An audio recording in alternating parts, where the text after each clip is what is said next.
Policia ka bërë të ditur se gruaja që u gjet e vdekur pasi ra nga balkoni ketë shtrajtohej vazhdimisht nga bashkëshorti. Sekretari i përgjithshëm i NATO-s deklaroi në Shkup se Maqedonia e Veriut është një aleat i rëndësishëm i NATO-s.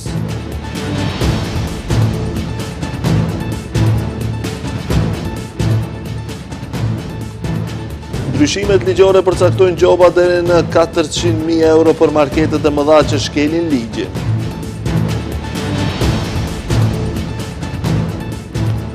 Në Iran rritet në 787 numri të vdekurve nga sulmet e SBA-s dhe Izraelit.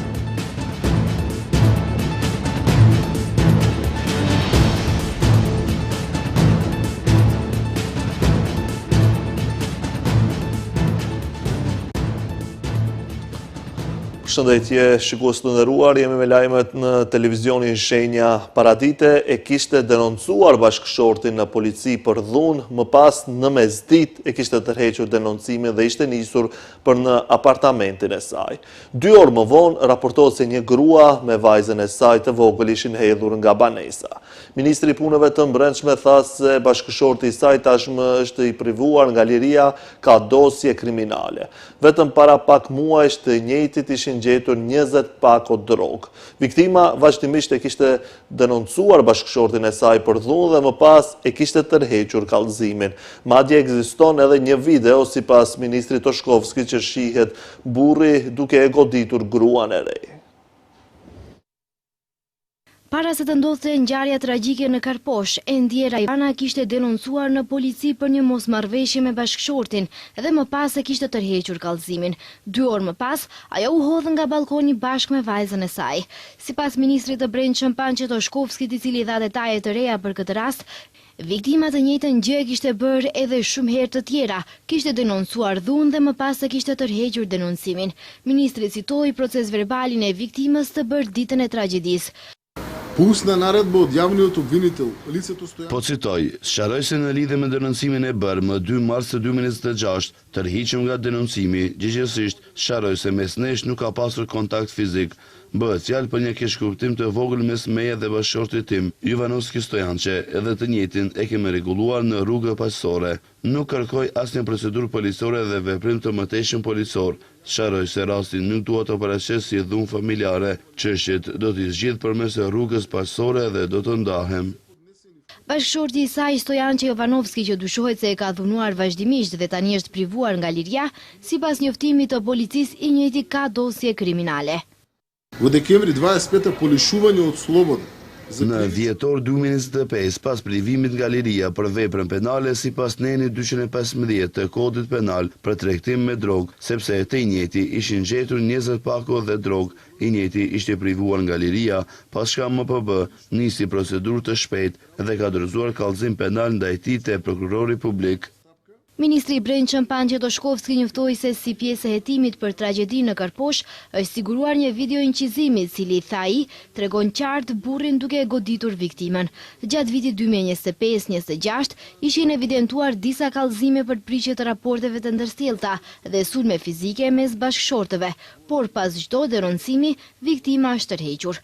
Të hënën rreth orës 14 u raportua në polici se një grua me vajzën e saj 6 vjeçare kishin rënë nga balkoni një ndërtese. Vëllai të ndjerës Aleksandar Stojanovski vdekjen e së motrës dhe foshnjës së saj e cilësoi si vrasje.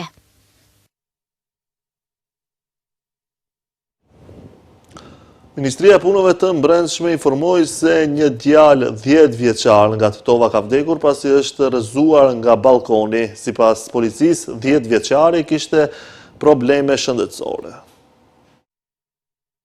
Një ngjarje e rëndë ka ndodhur pas ditën e sotme në rrugën industriale në Tetov, ku një fëmijë 11 vjeçar ka humbur jetën tragjikisht.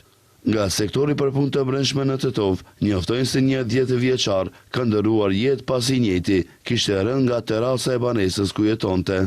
Sipas policisë, 10 vjeçari kishte probleme shëndetësore. Më 3 mars 2026 në ora 9:25 në SPB Tetov është raportuar se në spitalin klinik të Tetovës është sjell pa shenja jete një djalë 10 vjeçar nga Tetova. Sipas raportimit, fëmia i cili kishte probleme shëndetësore ka rënë nga terraca e banesës ku jetonte në Tetov. Nga MVB sharojnë se prindërit janë njoftuar për rastin nga një fëmijë, pas shka e ka dërguar më njëherë në spital. Mjeku ka konstatuar vdekjen, ndërsa me urdhët e prokurorit publik, trupi i të njerit është dërguar për obduksion. Shefi i NATO-s Mark Rutte po realizon një vizitë zyrtare në Shkup, ku është takuar me krerët shtetëror të vendit. Ai e vlerëson Maqedoninë e Veriut si aleat besnik i aleancës, ndërsa theksoi se duhet të rriten kontributet për mbrojtje. Me intonimin e himnit, filloi vizita zyrtare e sekretarit të përgjithshëm të NATO-s Mark Rutte në Shkup. Ai u prit nga presidentja Gordana Siljanovska-Davkova.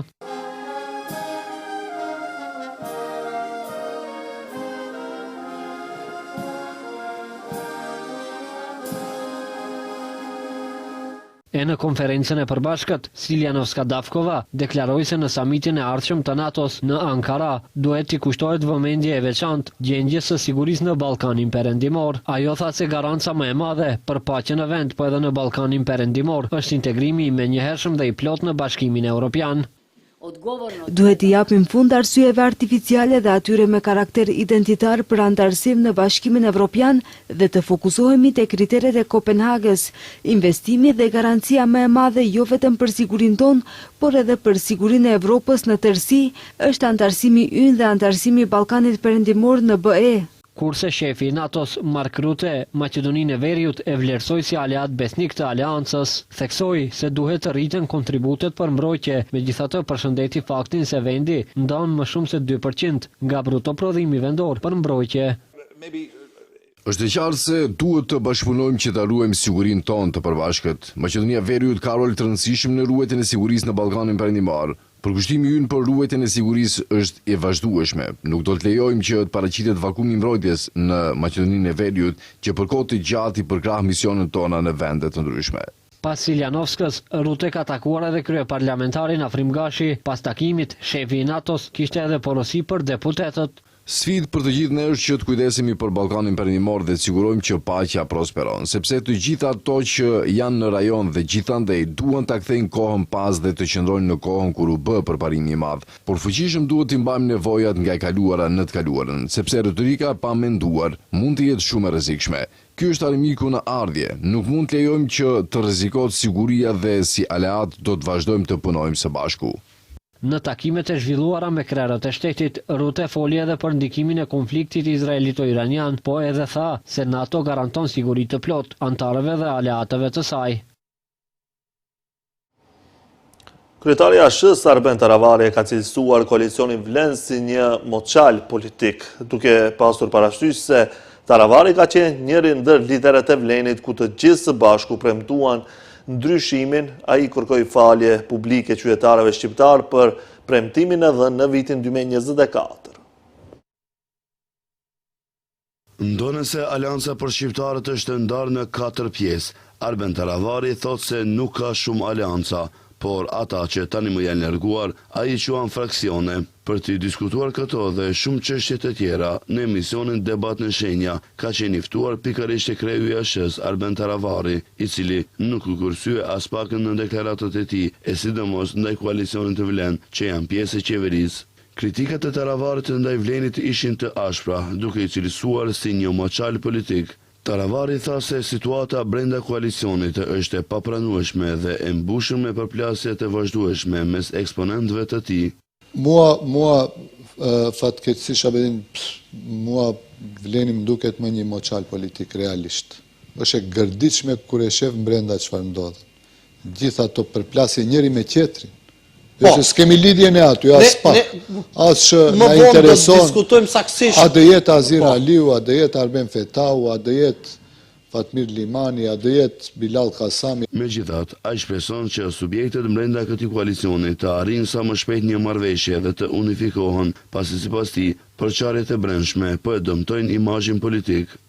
Duke pasur parasysh se Taravari ka qenë njëri ndër liderët e Vlenit, ku të gjithë së bashku premtuan ndryshim për këtë gjë, ai u kërkoi falje publike qytetarëve shqiptar për premtimin e dhënë në vitin 2024. Po kjo që ndot ne premtuam në vitin 2024 qytetarëve të shqiptarëve në Maqedoni, po u asillim ndryshimin.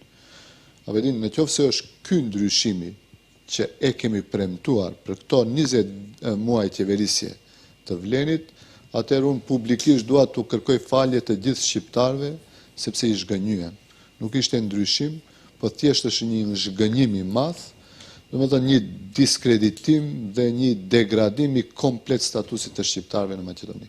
Në këtë emision, Taravari gjithashtu krahasoi rezultatet e zgjedhjeve të 2024-s me ato të fundit, duke theksuar rënien e votave të koalicionit të Vlen, pavarësisht se tashmë ndodhen në pushtet. Ndryshimet në ligjin për praktikat e padrejta tregtare parashojnë gjoba deri në 400.000 euro për supermarketet që nuk respektojnë ligjin, si dhe ndëshkimet për furnizuesi që e pranojnë këtë lojë. Zëvendës Ministri i Ekonomisë Marian Risteski tha se ligji synon mbrojtjen e prodhuesve dhe kompanive vendase dhe ruajtjen e konkurrencës dhe çmimeve. Ndryshimet në ligjin për praktikat e padrejta tregtare parashojnë gjoba deri në 400.000 euro për marketet e mëdha që nuk e zbatojnë ligjin. Zëvendës Ministri i Ekonomisë Marian Risteski në një intervistë për Mia theksoi se ligji parasheh edhe ndëshkime për furnizuesit që e pranojnë këtë lojë të tregtarëve. Ai sqaroi se ndryshimet e ligjit pritet të miratohen së shpejti dhe të fillojnë të zbatohen brenda këtij viti. Aktualisht gjoba maksimale që mund të shqiptohet për mosrespektim të ligjit është rreth 20.000 euro. Do të parashikohen gjoba më të larta për lojtarët më të mëdhenj, marketet, për rrezikimin e tregtisë së ndershme dhe qytetarëve deri në 400.000 euro. Megjithatë, do të parashikohet edhe një gjobë dhe ndëshkim që deri më tani nuk ishte i përfshirë në ligj për vetë furnizuesit që nga ana tjetër e pranojnë këtë lojë të padrejtë të tregtarëve. Të mos harrojmë, qëllimi kryesor i ligjit është mbrojtja e prodhuesve dhe furnizuesve, e përmes tyre edhe e blerësve. Zëvendës Ministri theksoi se me këto ndryshime të ligjit synohet që të mbrohen kompanitë dhe prodhuesit vendas që të mos vendosen në pozitë të pafavorshme ndaj lojtarëve të mëdhenj në treg, veçanërisht në Ballkan, duke ruajtur konkurrencën, çmimet dhe blerësit. Ai u bëri thirrje prodhuesve dhe furnizuesve të raportojnë praktikat e padrejta tregtare. Raportimi mund të jetë drejt për drejt, anonim, sipas informacioneve të marra apo me iniciative vetjake të Komisionit për Mbrojtjen e Konkurrencës, në mënyrë që brenda pak ditësh të konstatohet të tregtia e padrejtë dhe shkelësit të ndëshkohen. Deri më tani, Komisioni për Mbrojtjen e Konkurrencës ka hapur më shumë se 30 raste për shkelje të ligjit për ndalimin e praktikave të padrejta tregtare dhe janë shqiptuar gjoba në vlerë rreth 150.000 euro. Komisioni Evropian ka propozuar një zgjidhje të përkohshme për problemin e transportuesve privat, masa e përkohshme parasheh marrëveshje dypaleshe me vendet anëtare për lëshimin e vizave kombëtare D në vend të vendosjes së një statusi unik evropian për shoferët profesionistë.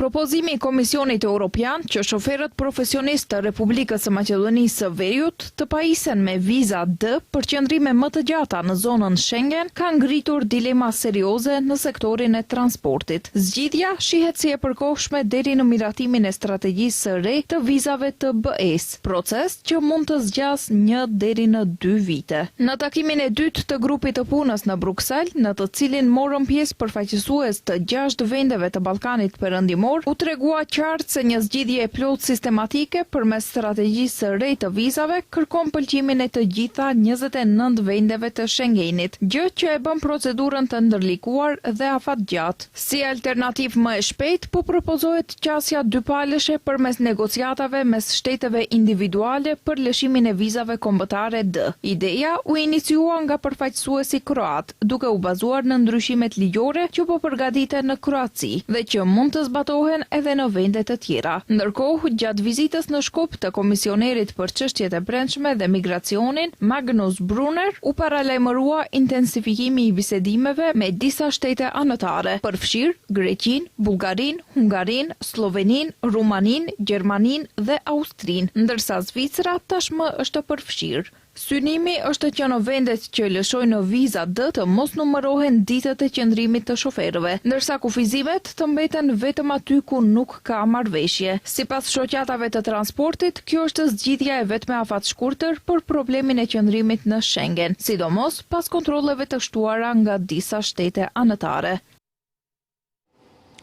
Gjatë muajit shkurt 2026, ekipet e higjienës komunale Shkup grumbulluan dhe transportuan rreth 11.000 ton mbeturina komunale të përziera nga anviserit në territorin e Shkupit. Po ashtu janë larguar edhe 2505 metra kub mbeturina nga deponi ilegale të lokalizuara në të gjitha komunat e Shkupit, ndërsa sasia më e madhe mbeturinave të hedhura në mënyrë të parregullt, 600 metra kub, është hequr nga komuna Qendër. Ekopatrulla pranë higjienës komunale Shkup gjatë muajit shkurt përgatiti gjithsej 100 proces verbale për përfaqësuesit të subjekteve ekonomike dhe persona fizik që janë kapur duke hedhur mbeturina në mënyrë të parregullt. Gjysma e proces verbaleve ose 54 janë dorëzuar në komunën e Çajirit. Higjiena komunale Shkup vazhdon me realizimin e eko-ligjeratave dhe punëtorive në shkollat fillore dhe institucionet parashkollore të Shkupit. Gjatë muajit të kaluar, 253 nxënës dhe 64 fëmijë nga shkollat fillore dhe kopshtet në komunat Aerodrom, Qendër dhe Çajir patën mundësi të ndjekin ligjeratat edukativa për trajtimin e duhur të mbeturinave dhe mbrojtjen e mjedisit jetësor.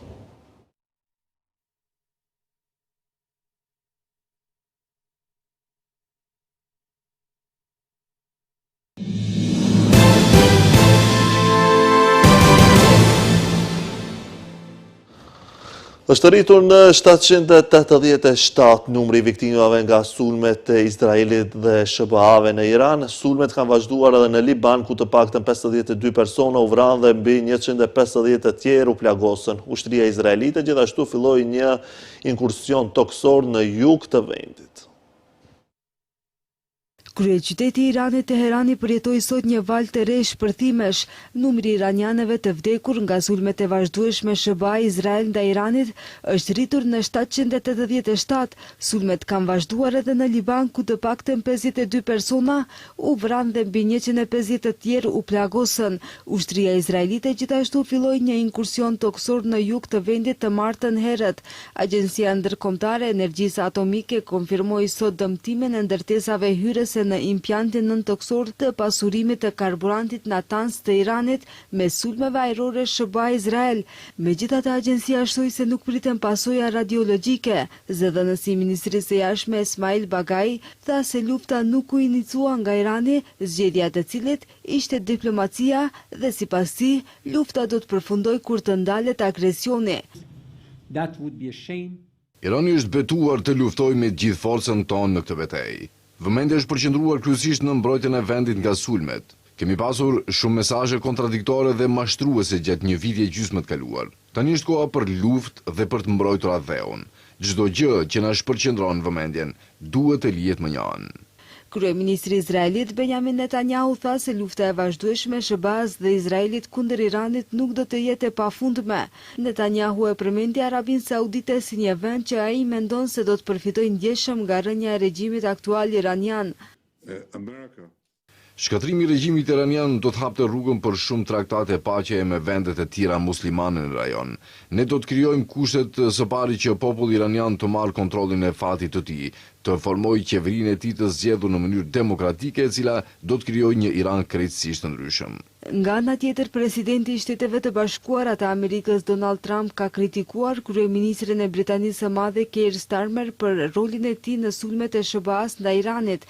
Nuk ka qenë ndihmues, nuk e kisha menduar kurrë se do ta shihja këtë nga Mbretëria e Bashkuar, ka thënë ai për gazetën The Sun. Të hënën Starmer tha se qeveria e tij nuk beson në ndryshimin e regjimit nga ai re, ndërkohë presidenti i Turqisë Recep Tayyip Erdogan deklaroi se po bëjnë përpjekje intensive me diplomacinë e saj të orientuar drejt paqes për të arritur zgjidhje të drejta dhe të barabarta për problemet përmes dialogut dhe negociatave. Irani deri më tani ka nisur 15 valë sulmesh me raketa dhe dron në Izrael dhe në asetet amerikane në rajon, duke përfshirë Bahreinin, Katarin, Emiratet e Bashkuara Arabe, Jordanin, Irakun, Kuvajtin dhe Arabin Saudite. Kryeministri i Kosovës Albin Kurti është takuar edhe sot me liderin e LDK-s Lumir Abdixhikun. Pas takimit, Kurti tha se ende nuk ka zgjedhje për çështjen e presidentit. Mediat në Kosovë shkruajnë se Kurti ka kërkuar Abdixhikut që t'i bëj Korumin Glaukonjuvcës si kandidat për president të vendit. Të dy udhëheqësit e partive janë takuar që 3 herë në një javë në përpjekje për arritjen e një dakordimi për çështjen e zgjedhjes së presidentit. Pas takimit, Kurti Abdixhiku, LDK është mbledhur për të diskutuar lidhur me këtë çështje. Për takimin e sotëm me Abdixhikun, Kurti tha se ishte takim konstruktiv. Takimi shkoi në atmosferë konstruktive, mirë po kur ka diçka të re do të ju njoftojmë. Ende nuk i kemi zgjidhjet, mirë po do t'ju njoftojmë së shpejti, ka deklaruar Kurti. Kujtojmë se afati për zgjedhjen e presidentit përfundon të njëjtën, kurse Kurti përpost këtyre 3 takimeve me Abdixhikun ka pasur një takim edhe me kryetarin e PDK-s Bedri Hamzën të shtunën lidhur me këtë çështje, për të cilën Hamza tha se i ka propozuar Kurtit që presidenti të vijë nga radhët e PDK-s. Faleminderit gjithëve për vëmendjen dhe interesimin për takimin e sotëm që pata me kryetarin e Lëvizjes Vendosje dhe njëkohësisht kryeministrin e. Lajmi për Formula 1 ishte i fundit për këtë edicion informativ. Faleminderit për vëmendjen, bashkë miru pafshim.